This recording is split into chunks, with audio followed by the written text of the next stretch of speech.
esok itu keputusan KPU itu masih bisa berubah dengan putusan MK. Yang menang jadi kalah, yang kalah jadi menang.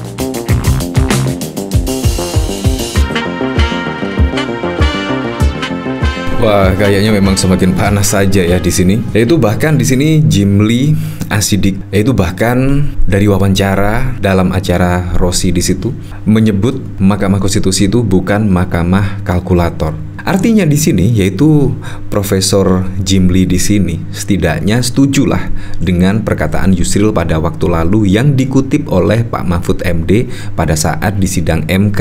Nah, dari sini bahkan Yusril nilai Mahfud tak relevan lagi pakai istilah mahkamah kalkulator. Ya memang pada waktu lalu Profesor Mahfud MD di sini mengutip pernyataan Yusril pada saat sidang di MK pada waktu lalu.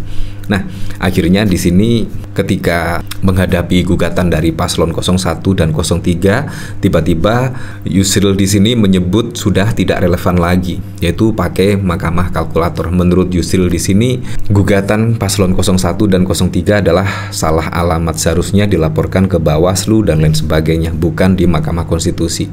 Dari sini saya juga sependapat dengan Prof. Jimli ya. Kalau cuma hitung-hitungan saja, menurut saya sangat susah sekali untuk membuktikan kecurangan 10 juta suara misalnya. Di situ juga sangat susah sekali. Tetapi di sini menurut saya lebih dari sekedar mahkamah kalkulator. Ya misalkan ada pelanggaran-pelanggaran etik misalnya. Pada saat lalu ketika ada gugatan usia minimum usia capres dan cawapres, itu bahkan juga menuai pro dan kontra dan bahkan juga berbagai kritikan. Ketua MK melanggar kode etik berat dan bahkan juga ketua KPU juga mendapatkan peringatan keras, teguran keras dari DKPP. Menurut saya itu juga menjadi bahan evaluasi lah di sidang MK di sini. Belum lagi bansos yang ditebar menjelang Pilpres. Di sini menurut saya MK itu ya lebih tinggi lah, bukan hanya sekedar mahkamah kalkulator. Menurut saya juga sangat relevan apa yang dikatakan oleh Prof. Jimli yang pernah menjadi ketua MK pada periode 2003 hingga 2008 kalau tidak salah ya. Nah, jadi di sini memang sangat mengejutkan sekali ya ketika Prof. Jimli di sini bahkan juga tidak setuju ya dengan MK sebagai mahkamah kalkulator. Tetapi di sini juga Jimli, MK bisa memutuskan yang menang jadi kalah, kalah jadi menang dalam sengketa Pilpres. Pantas saja ya di situ bahkan banyak sekali pemberitaan Pak Prabowo ingin bertemu Ibu Megawati, Presiden Joko Widodo ingin bertemu Ibu Megawati. Entah di sini ada apa. Di sini padahal juga belum angket loh, belum angket di DPR. Di sini masih di Mahkamah Konstitusi. Walaupun sangat susah sekali sih ketika MK memutuskan yang menang jadi kalah, yang kalah jadi menang, sangat susah sekali. Tetapi menurut saya bisa saja terjadi, yaitu misalnya yang dipermasalahkan Gibran untuk didiskualifikasi, ternyata besok putusan MK ternyata memutuskan untuk mendiskualifikasi Gibran karena gugatan dari paslon 01 dan 03 itu hampir sama, yaitu untuk mendiskualifikasi Gibran Rakabuming Raka. Pada waktu lalu juga Pak Mahfud MD sependapat dengan Denny Indrayana, yaitu Pak Prabowo bisa dilantik presiden pada periode Oktober dan MK bisa mendiskualifikasi Gibran. Nah, dari sini Ketua Mahkamah Konstitusi periode 2003-2008 Jimli menyebut Mahkamah Konstitusi bisa memutuskan yang menang menjadi kalah dan yang kalah menjadi menang dalam sengketa Pilpres 2024. Hal tersebut disampaikan Jimli dalam program Rossi Kompas TV pada 4 April. Jadi kalau di Undang-Undang Dasar sudah jelas dan menjadi original intent niat awal dari dirumuskannya kewenangan MK itu, bahwa MK itu menangani, mengadili dan memutuskan perselisihan tentang ada kata tentangnya, tentang hasil pemilihan umum, jadi bukan tentang yang lain, ujar Jimli. Jadi MK itu berwenang memutuskan yang menang jadi kalah, yang kalah jadi menang, bukan hanya angka. Jadi memutuskan 1 soal perhitungan suara, 2 mengenai keabsahan kursi untuk siapa, dan itu tidak selalu menyangkut soal angka. Nah, jadi di sini sudah jelas ya. Jadi putusan MK di situ tidak selalu menyangkut soal angka-angka saja, tetapi mengenai keabsahan kursi presiden dan wakil presiden itu untuk siapa. Nah, dari sini juga sudah jelas ya. Nah, berarti di sini secara tidak langsung Profesor Jimli di sini tidak sepakat ya dengan apa yang dikatakan Prof Yusril pada waktu lalu.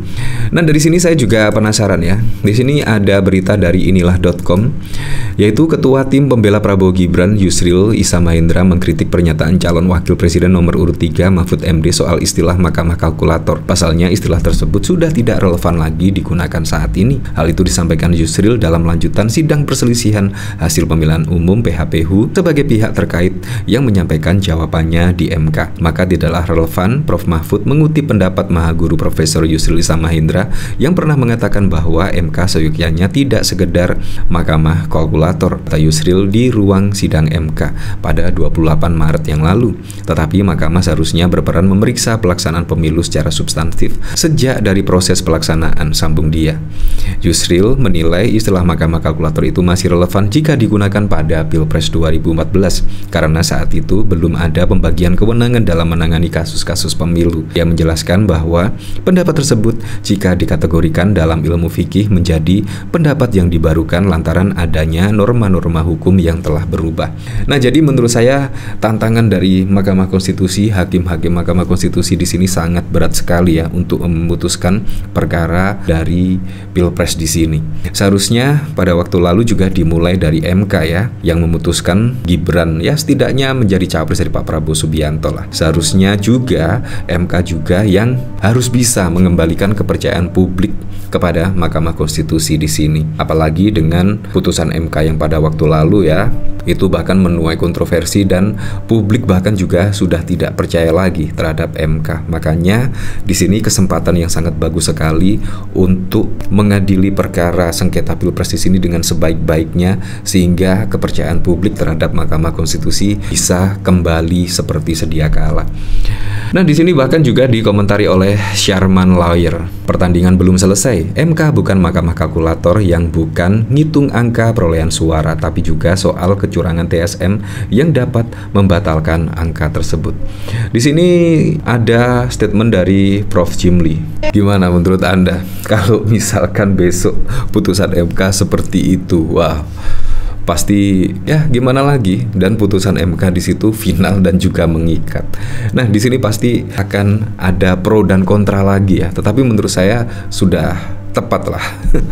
Dan dari sini saya juga penasaran kira-kira komentarnya seperti apa ya di sini. Di sini dari Kamal, banyak saksi tapi cuma omon-omon, nggak bisa kasih bukti yang konkret. Hakim yang menilai bukan lo, tinggal lihat C1-nya aja. Oh ya, di daerahmu yang menang paslon berapa? Ya, dibilang di sini Mahkamah Konstitusi itu bukan Mahkamah Kalkulator ya. Kalau dilihat dari menangnya, menurut saya juga Pak Prabowo dan juga Gibran sangat menang telak, dan bahkan juga masyarakat Indonesia 96 juta memilih Pak Prabowo Gibran pada 14 Februari yang lalu. Jadi di sini bukan hanya sekedar Mahkamah Kalkulator, bukan mahkamah yang hitung-hitungan selisih suara Pilpres saja, melainkan di sini ya Mahkamah Konstitusi harus mengadili seadil-adilnya lah. Ada apa semua ini? Ada fenomena apa pada Pilpres 2024? Ya pasti Anda juga merasalah. Apalagi dengan putusan MK yang pada waktu lalu menuai pro dan kontra. Belum lagi KPU melanggar kode etik dan sebagainya. Belum lagi bansos disebar menjelang Pilpres dan lain sebagainya. Tapi menurut saya sih, siapapun presidennya, entah itu Pak Prabowo atau Gibran, menurut saya supaya bisa merealisasikan semua program-program dan janji-janji kampanyenya sehingga bisa dirasakan manfaatnya langsung oleh masyarakat.